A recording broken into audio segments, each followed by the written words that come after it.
Jadi gini ya, mungkin aku sedikit bercerita, di Jepang ini memang kebijakan ekonominya ini karena mereka ini bahkan menerapkan negatif interest rate, bahkan untuk tabungan-tabungan yang mencapai nilai tertentu.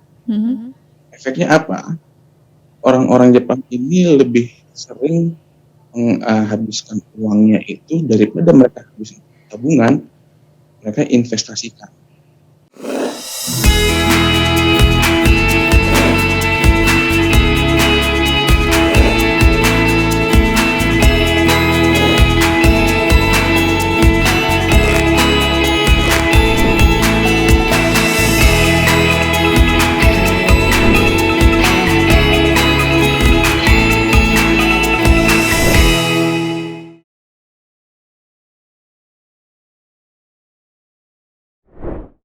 Halo Sobat BNI Sekuritas, kembali lagi di The Invest You bersama saya Diva, di mana kamu bisa simak bincang-bincang hangat seputar finansial, investasi, dan topik-topik terkini.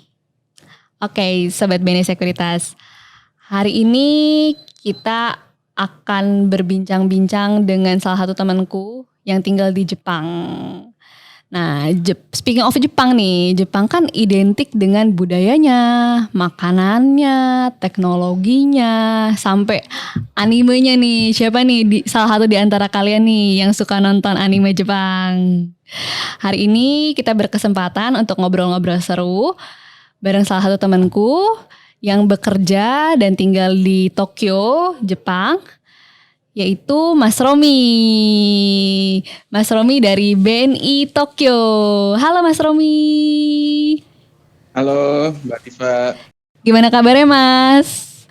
Alhamdulillah baik, sehat sampai saat ini. Sehat-sehat. Alhamdulillah. Mas Romi tuh sebenarnya kalau di total udah berapa lama sih Mas tinggal di Tokyo? Kerja di BNI Tokyo? Ya, aku di Tokyo ini dari 2018 ya. Wah, udah 3 tahun dong ya? Ini masuk tahun ketiga saya di sini. Wah, udah cukup lama dong. Udah bisa bahasa Jepang Mas, watashi wa apa gitu Mas? Jujur, bahasa Jepang saya minimal hanya untuk bertahan hidup. Tapi kan ada tesnya ya kalau nggak salah ya. Harus. Wah, saya nggak ngerti Mas. Saya ngerti makanannya aja. Ya. Iya. Oke, berarti Mas Romi ini sudah 3 tahun bekerja di BNI cabang Tokyo ya. Mungkin banyak juga nih dari teman-teman Sobat BNI Sekuritas belum tahu kalau BNI itu ada juga loh di Tokyo ya Mas ya. Betul ada di Tokyo. Kebanyakan ngiranya di Indonesia aja gitu kan. Padahal BNI juga banyak cabang di luar negerinya ya. Salah satunya ya di Jepang ya, di Tokyo. Betul, total ada 6 ya. Ada 6 KCLN. Mungkin yang ada paling dekat di Singapura, kedua paling dekat mungkin di Hong Kong, ketiga dan keempat ini dekatan juga, Seoul sama Tokyo gitu ya. Oh iya, Seoul. Terus 5 di London. Wah, seru banget Mas. Jadi Mas Romi udah 3 tahun tinggal di Jepang. Sebelumnya bekerja di Jakarta juga kah Mas? Iya, aku sebelumnya itu memang aku di sini juga ditempatkan sebagai IT dan accounting supervisor di sini. Dulunya memang di Jakarta itu di kantor pusat. Aku sempat ngantor dulu di Landmark Tower ya, itu memang untuk divisi IT. Tapi sekarang sudah pindah, sebelum aku pindah ke Tokyo itu pindah ke yang gedung baru BNI kan tahu ya. Jompongan. Nah, ya aku cuma merasakan 2 minggu di sana, setelah itu langsung ke Tokyo. Wah, seru banget pindah ke Tokyo. Oke Mas. Mas, kalau Jepang itu kan identik dengan budayanya ya Mas. Apa sih Mas yang paling berasa bedanya dengan tinggal di Jakarta? Oke. Selain dinginnya ya, yang pasti. Ini pertanyaan paling apa ya istilahnya ya, paling dasar sebenarnya ini. Paling dasar, dan aku yakin mostly orang yang mau ke Jepang minimal harus tahu sih. Jadi kalau soal budaya di sini itu yang paling pertama itu adalah waktu. Waktu itu hampir tidak bisa tolerir ya. Jadi mereka tuh sangat budaya tepat waktunya luar biasa tinggi. Aku sedikit cerita. Pernah ada kejadian di Jepang ini kan kereta itu banyak sekali, jadwalnya sangat padat. Even itu untuk Shinkansen gitu ya. Jadi ada kejadian Shinkansen ini telat 1 menit. 1 menit doang ya padahal ya? Indonesia mungkin udahlah. Udahlah 1 menit. Tapi apa konsekuensinya? Itu masinisnya itu dipanggil, diaudit, dan ada semacam punishment lah. Jadi hal-hal yang mungkin menurut kita sepele ya. Iya, 1 menit pengaruhnya apa gitu. Betul. Tapi bagi orang Jepang 1 menit itu sangat berharga. Itu sih. Jadi aku ketika di sini misalnya aku ada appointment gitu ya dengan mungkin vendor-vendor di Jepang, kita pasti punya beberapa vendor juga di Jepang. Katakanlah misalnya ada jam 3 siang atau jam 3 sore gitu. Aku minimal udah spare waktu dalam otak mungkin atau dalam reminder 245 gitu. Jadi, harus lebih cepat ya. Iya, aja. Mungkin kadang kita kan masih ada ya budaya-budaya sedikit ngaret ya. Aku bikin reminder lebih cepat 15 menit gitu.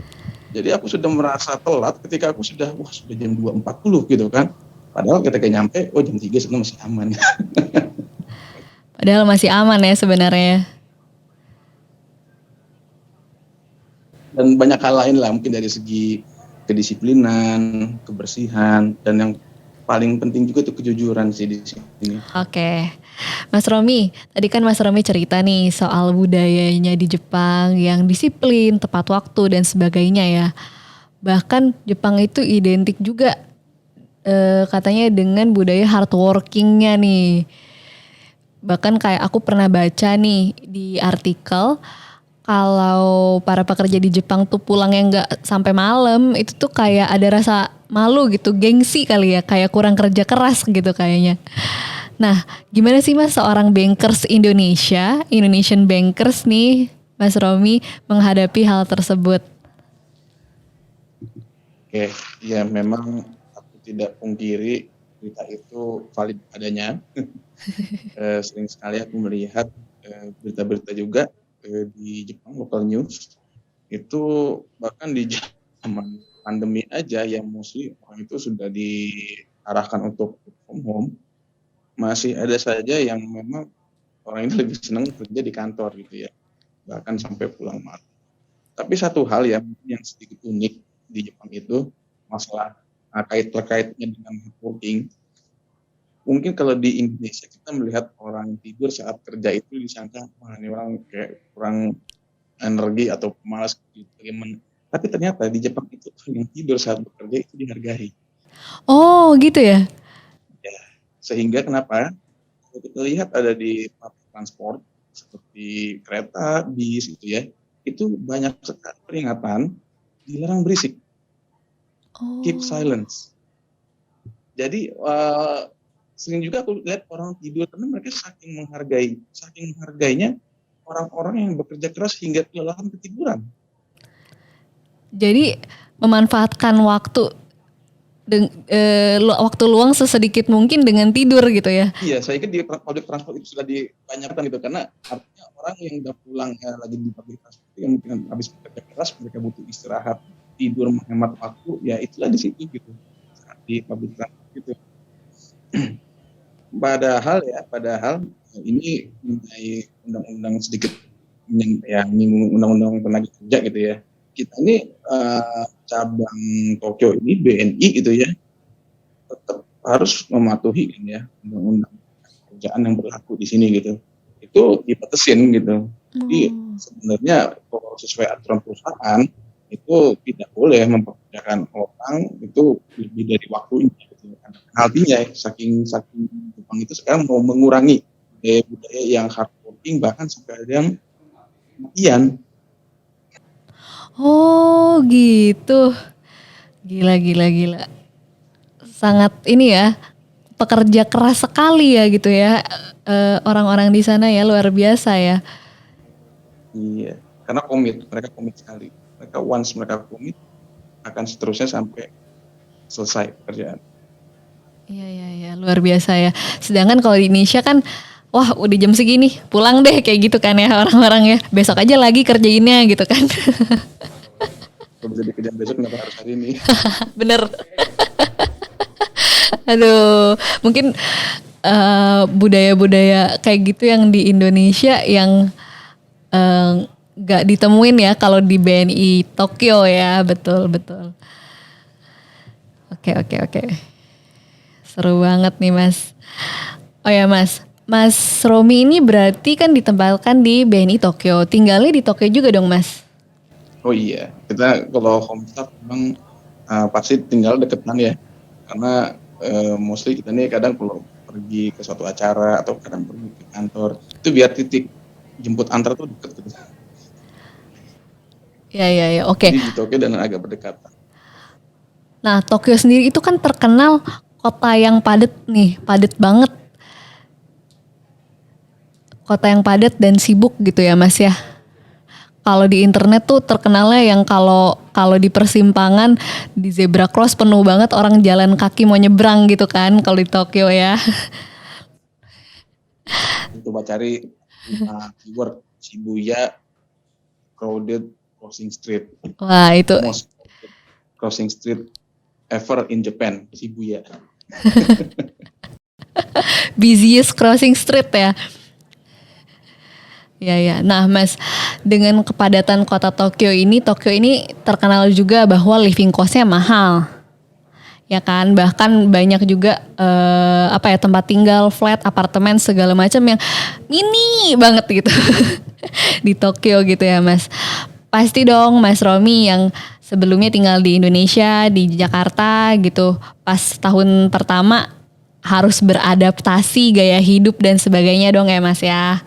Termasuk cara mengelola keuangan nih Mas, bertahan hidup di negara orang gitu Mas. Gimana sih Mas, Mas Romi mengelola keuangan di Tokyo atau waktu awal beradaptasi untuk mengelola keuangan di sana gimana sih Mas? Oke, jadi mungkin aku sedikit cerita pengalaman 3 tahun ke belakang ya, artinya ketika aku pertama kali mendarat di Tokyo gitu ya. Sebenarnya sebelum aku mendarat di 3 tahun belakangan ini juga tahun sebelumnya juga pernah gitu ya ke Tokyo. Jadi sedikit lebih sudah mengenal, tapi kan pasti beda ya. Betul. Karena tinggal ya di sana. Dulu kita pertama kali berkunjung sebagai turis, sekarang sebagai residence gitu kan. Ini apa namanya banyak sekali hal-hal baru yang mungkin tidak akan kita ketahui sebagai turis gitu kan, hanya bisa diketahui oleh sebagai residence gitu kan. Paling kalau dari segi mengelola keuangan itu paling simpel itu adalah menghitung dari biaya makan sekali minimal banget. Kasih kan yang apa ya istilahnya itu kebutuhan paling dasar bahkan di luar tempat tinggal, yaitu kan makan gitu kan, Betul. makan dan minum gitu. Itu aku bandingkan aja gitu kan. Aku misalnya makan siang di Tokyo itu in average itu di sini mungkin sekitar 1.000 yen lah. 1.000 yen itu kan kalau dirupiahkan sekitar 30.000 rupiah kurang lebih. Itu satu kali makan siang. Kali makan siang. Wow. Kan? Di warteg sini bisa party Mas 130.000. Iya kan? Iya itu 1.300 1.000 yen itu masih bukan 1.300. mahal. Iya betul. Itu kayak ya, restoran in average lah gitu ya. Bento ya kalau ya di sana ya. Ya kalau mau sedikit berhemat kita bisa lah beli itu bento. Bento itu biasanya mostly lebih murah. Karena kan tidak ada biaya pelayanan gitu kan, tidak. Ya mereka sudah baik kotak-kotak dah gitu kan, mereka tidak harus melayani kita pesan apa terus minum segala macam itu lebih mahal. Jadi kalau di Jepang itu aku juga yakin apa namanya negara-negara maju itu biaya SDM itu sangat mahal sehingga yang namanya adapun pelayanan-pelayanan yang menggunakan jasa orang itu jatuhnya bisa lebih mahal dibandingkan dengan menggunakan alat. Kalau misalnya mungkin di Indonesia gitu kan, warteg gitu kan, itu kan benar-benar nilai orang banget gitu ya. Dia ada orang yang menyajikan di piring Betul, gitu ya, betul. kan. Kalau di sini ada yang seperti itu harganya masih lebih mahal ketimbang yang sudah ada menunya atau kita tinggal pesen nanti robot datang. Bukan Robot robot ya. tapi Udah ada sistemnya mesinnya, itu lebih murah. Oh, I see. itu lebih murah. Jadi sebisa mungkin ya kalau memang mau makan yang berhemat, yang menghindari interaksi dengan orang karena akan keluar biaya. Biaya jasa lebih mahal daripada mesin ya. Betul. Biaya masih itu lebih murah, jadi jatuhnya lebih murah gitu. Ya orang lebih mahal. Dan ya ini kan kalau kita balik lagi ya gitu mulai keuangan itu, aku misalnya di Indonesia makan siang itu mungkin sekitar 30 sampai 50 ribu mungkin Betul, average, betul. 30 sampai 50 ribu. Biasanya sampai 30 ribu, 3 kali lipatnya gitu kan. Nah, artinya aku tinggal menyesuaikan. Nanti biaya hidup rata-rata untuk hal-hal lainnya minimal itu 3 kali kan ada di Indonesia, karena harga dasar Oh, jadi kalau misalnya aku ya hitung-hitungan aja pendapat ini berapa, ya artinya kan setidak-tidaknya minimal harus 3 kali dari pendapat 3 kali lipat Indonesia, ya. betul kan, setidak-tidaknya. Dan bagaimana aku harus itu mungkin tiga kali lipat hanya untuk bertahan hidup gitu kan, Betul, belum aku misalnya ada kebutuhan lain mungkin, ya pasti orang butuh kebutuhan sekunder gitu kan. betul. Itu baru primernya aja ya. Iya, itu baru primernya aja gitu kan. Nah di situ kan yang artinya kita harus sama sekali pengeluaran saya sekian, pengeluaran sekian, sedangkan di Indonesia sekian. Jadi karena kita juga harus sedikit mengubah pola pikir, apa yang mahal di Indonesia di sini belum terlihat mahal gitu kan. Jadi jangan istilahnya itu, oh makan siang 30 ribu mahal banget, nggak jadi deh kan, gawat juga kalau sampai nggak makan gitu kan. Artinya iya, Betul, betul, artinya betul. ya disesuaikan di situ. Namun di lain sisi jangan sampai juga kita ketika pulang masih membawa gaya hidup yang seperti di Tokyo, seolah-olah pendapatan dan pengeluaran sama.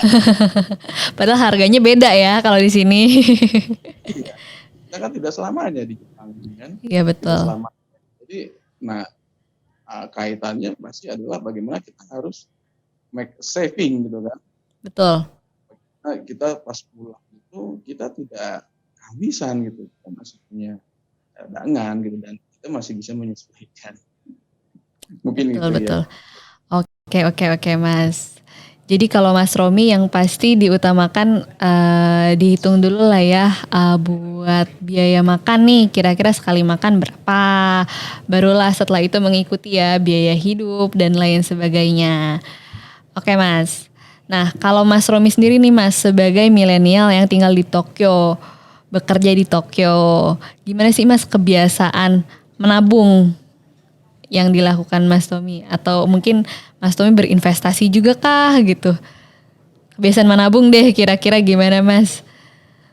Dengan living cost yang tinggi kan tadi 3 kali lipat nih dari di Indonesia. Iya. Jadi apa namanya? eh menyambung yang tadi artinya ya, yang melanjutkan yang tadi, bagaimana kita membuat tabungan di sini gitu kan. Karena ini kan artinya kita udah sempat ngobrol apa sih bagaimana sih cara menabung agar tidak ini gitu ya. Mungkin paling pertama itu kalau di Jepang itu sebenarnya perbedaan paling mendasar itu masalah bunga ya, suku bunga. Mm-mm. Di Indonesia kita penabung ya even di Bank BNI di Indonesia itu masih dapat bunga kan. Betul. Jepang itu sudah 0%. Oh, sudah 0%. Wah, terus nggak menarik dong menabung di sini. Dasar kan? Jadi gini, mungkin aku sedikit bercerita, di Jepang ini memang kebijakan ekonominya ini uh, mereka ini bahkan menerapkan negatif interest rate, bahkan untuk tabungan-tabungan yang mencapai nilai tertentu. Efeknya apa? Orang-orang Jepang ini lebih sering menghabiskan uangnya itu daripada mereka habiskan tabungan, mereka investasikan. Oh, lebih bagus dong. Betul, lebih bagus. Tapi investasinya tidak semuanya terkait finansial market. Mereka ini juga didorong untuk ke sektor real. Oh, I see. Investasi ke sektor real ya? Iya, ke sektor real. Jadi kalau misalnya ada yang bertanya, bro, instrumen investasi apa di sana paling menarik? Reksadana, bond, surat hutang, gitu kan, mungkin deposito, gitu ya. Asal lu tahu aja bro, paling simpel kan, tabungan aja 0% bro. Terus surat hutang dengan tenor yang mungkin tidak panjang aja, itu lu bisa jadi uang lu yang diterus, bukan lu yang dapat bunga. Kurang lebih begitu. Oh begitu, nice to know nih, interesting nih informasinya nih. Iya, iya, Berbeda dengan di Indonesia ya. betul. Berbeda dengan di Indonesia yang mana kita mungkin beli surat hutang atau reksadana deposito, kita masih mendapatkan bunga yang minimal banget adalah 3-5% ke atas gitu kan. Sedangkan di Jepang mendapatkan suku bunga sampai 1% aja itu sudah besar. Itu sudah besar 1% itu. Tapi di lain sisi artinya apa? Ketika kita mau melakukan pinjaman, bunganya juga lebih rendah ya. Iya betul. Iya. Betul. Wow, beda ya dengan di sini ya. Oke nih Mas, pertanyaan selanjutnya nih Mas. Kan budaya hardworking tadi mungkin Mas Romi sudah sempat sampaikan ya, budaya hardworkingnya orang-orang Jepang gitu ya Mas. Yang bikin aku penasaran nih Mas, orang Jepang itu se-hardworking itu karena komitmen mereka untuk bekerja atau sekerja keras itu untuk cuan gitu. Kalau orang Indonesia kan yang di otaknya cuan mulu gitu kan. Iya. Kalau bisa ku kasih persentase antara komitmen sama cuan, komitmen daripada cuan sebenarnya. Oh. Tapi tidak semuanya. Aku bilang masih banyak juga ya orang Jepang yang mirip orang Indonesia juga ada. Hanya saja tidak mayor, tidak mayoritas. Kan. Jadi kalau di sini itu setelah aku mungkin kalau dulu ya aku tinggal di sini gitu kan, waktu tinggal di sini yang dulu sebagai turis di sini, wah ini orang layanan itu kayak kan di sini tipping itu dianggap menghina loh. Oh, gitu. Kita senang dengan pelayanan orang terus kita kasih dia tip, menghina.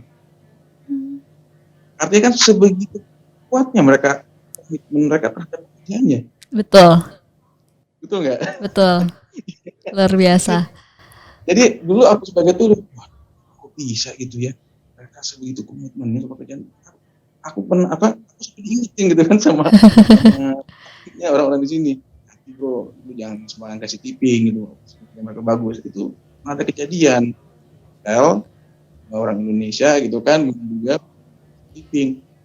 Orang makan juga dipanggil polisi. Kan tidak menghina. Wow, sampai sebegitunya ya. Dari tipping aja ya. Iya. Tapi aku bilang tidak semua. Tapi mayoritas itu. Seperti itu ya.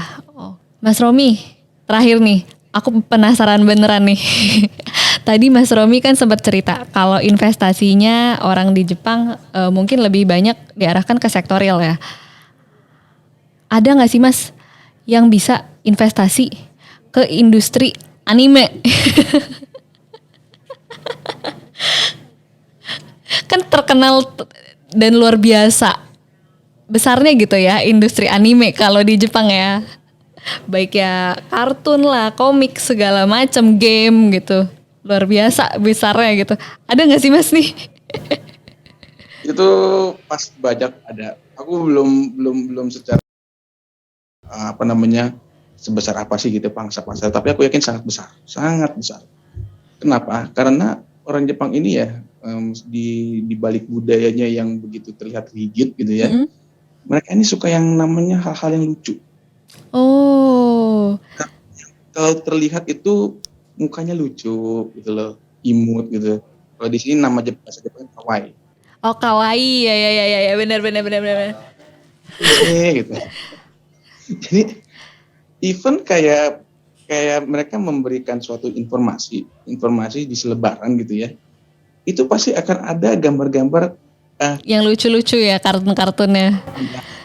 Iya, selebaran informasi di kereta, di TV, dimanapun itu ada yang gambar-gambar kartun semacam itu gitu.